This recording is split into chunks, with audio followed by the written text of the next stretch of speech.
Yan. Ito yung texture na hinahanap-hanap natin. See? Nag-reduce na yung sauce niya. And this is what's remaining.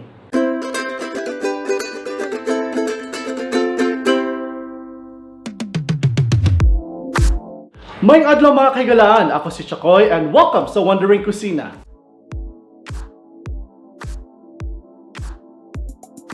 Today's episode, ang lulutuin natin is classic Humba na Bisaya. Now, I can see there are a lot of Humba na videos or recipe videos sa YouTube, but I'm going to show you kung paano ginagawa ang classic Humba na Bisaya at kung ano ang recados nito. So guys, ito yung ating mga ingredients. Meron tayong around 3 kilograms of pork. Ganito yung pagka-cut natin into big cubes. Liliit pa ito mamaya. Then we will be using brown sugar. We will be using pineapple juice. And then meron tayong pepper. We will use some ground pepper. Black beans. We will also be using pepper, whole corn pepper. Then meron tayong bay leaf. Mga 3 pirasong gagamitin natin. Optional lang to, itong sili natin. Then we will be using also 3 star anise. Then 3 pirasong onions na ganito yung pagka-cut. Okay? Into quarters. And then we will be using banana blossoms. Alright? Now, gusto ko may extender yung banana blossoms natin. However, ayaw kong damihan masyadong banana blossoms. Gusto ko may lasa, kaya gagamitan ko siya ng spring onions or dahon ng sibuyas. And guys, gagamit din tayo ng pineapple chunks. Yan. And then konting suka and then toyo. Don't worry, marami pa kaming toyo dyan. And asin of course. So guys, sisimulan na natin yung pagluto natin ng classic humba. So mga ka-wonders, i-on natin ating kalan. And itong baboy natin, tatanggalin natin to ng mantika. We're going to fry this until it will turn golden brown. Hindi super luto na crispy siya, but we will just induce the oil from it. Okay?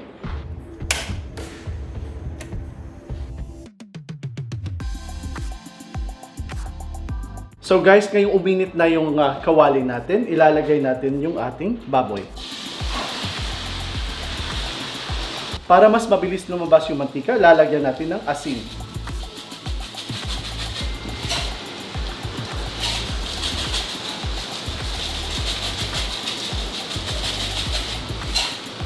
Then lalagyan lang natin ng konting suka para mas maging malambot at mas lumasa yung ating baboy. Haluin lang natin.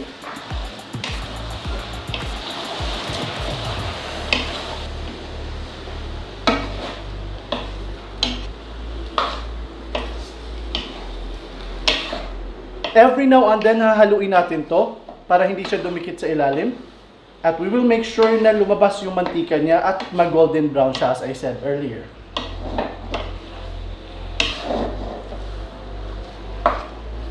Now, hayaan na lang natin siya muna.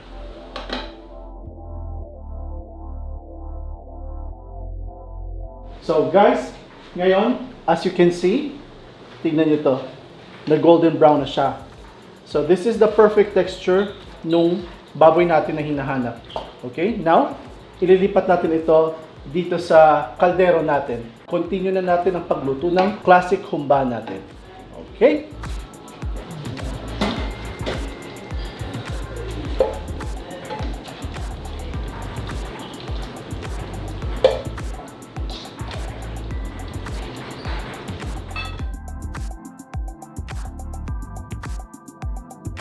So, andito na ngayon yung baboy natin na pinrito natin to golden brown, okay? As you can see, hindi masyadong luto pa yan, di ba?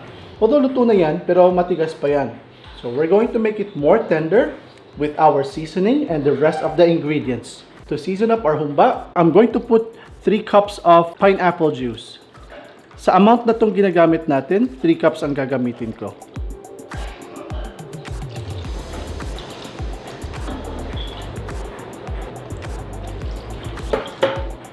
And then 1 cup of toyo.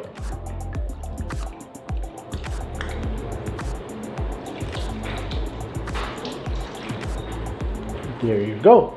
Ang susunod kong ilagay is yung onions natin. Star anise. Then our pepper. Including na po dyan yung whole pepper at saka crushed pepper natin. And then, ihahalo lang po natin sila. Currently, our heat is on very low. Hininaan ko lang siya. Kailangan lang natin siya i-mix.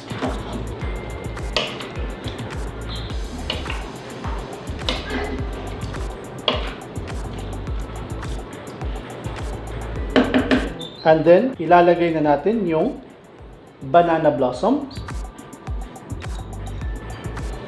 Now guys, itong banana blossom plus yung spring onion, pag super lambot na nito, super sarap nito at super malinamnam.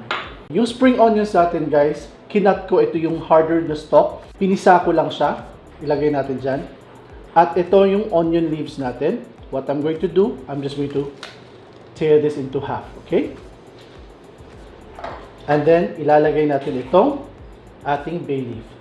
Now ngayon, hihintayin na lang natin siyang kumulo and then hahaluin natin siya later. Now, I'm going to turn the heat into medium.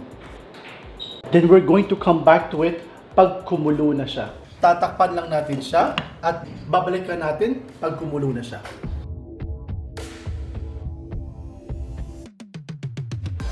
Mga ka-wonders, kumukulo na yung humba natin. So what we're going to do now, hihinaan na natin yung apoy niya.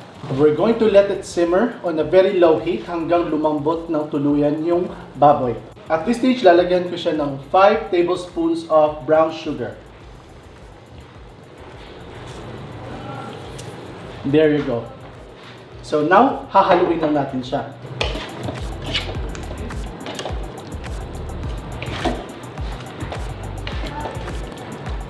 See? Guys, ang bango na. Super bango. Now, nakita niyo yung texture ng sabaw? Medyo malabnaw pa siya. Later on, pag lumambot na ng husto at inabsorb na, or nag-evaporate na mostly yung liquid niya, yung medyo mantika na lang ng baboy, yung maiiwan. And then, itong onion leaves natin, guys, I promise you, it will be very worth it na nilagyan nyo yan. Yan yung classic humba ng Bisaya. So, hayaan na lang natin siya. And later on, ilalagay natin yung ibang ingredients natin. So mga ka-wonders, ito yung black beans natin. So huhugasan lang natin to kasi sobrang alat nito. Pag hindi nyo hinugasan, mas aalat yung humba nyo. So napakasimple lang, ganito lang gagawin natin.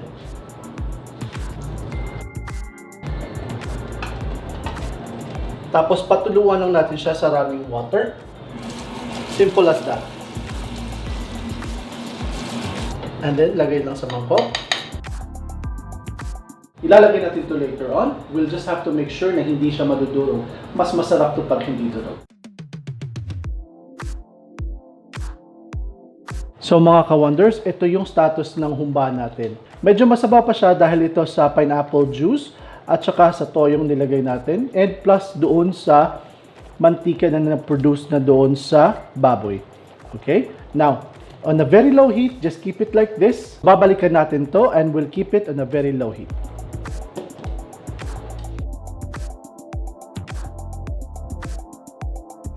This time mga ka-wonders, our meat has gotten softer. Mas malambot na siya ng konti pero kulang pa rin. Now, ang gagawin natin, we're going to put in now our black beans.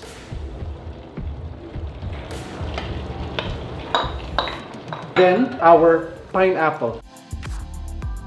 Haluin na natin sila.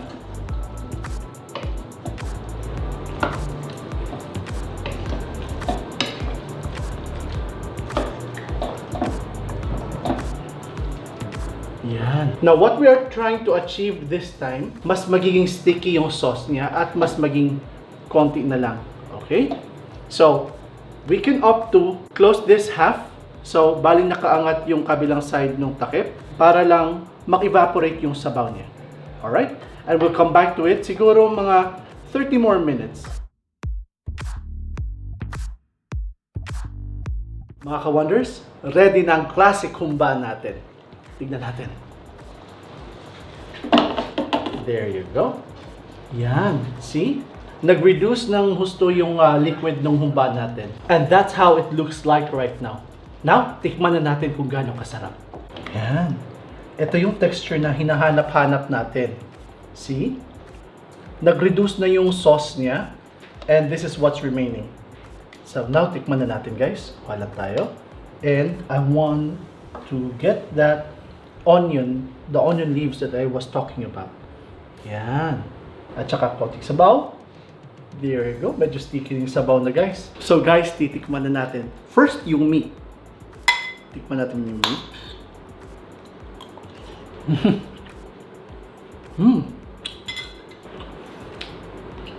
Okay na, okay na.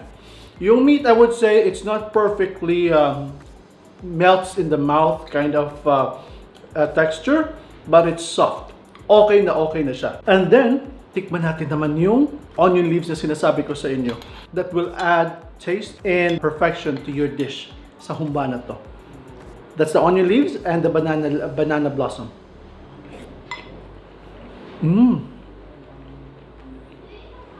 That's heaven. Ang sarap. And samahan natin yung pinya.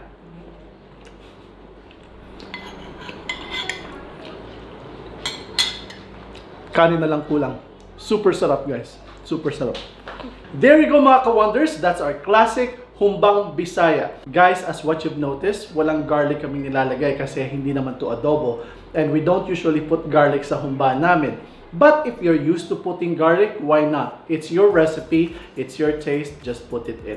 Pero ito yung classic na humba style na pinapakita ko sa inyo. And I hope you like it. And if you do, or if not, just please put that on the comment down below. So if you do like this video, please put a thumbs up and share nyo na rin para mas maraming makaalam dito sa recipe na to. Guys, thank you very much for watching. And mga ka-wonders, please don't forget to subscribe to Wondering Kusina's YouTube channel. And meron din kaming Facebook, Instagram, and Twitter. Alright mga ka-wonders, thank you very much for watching. This is Chakoy. Stay cool, stay safe, and peace.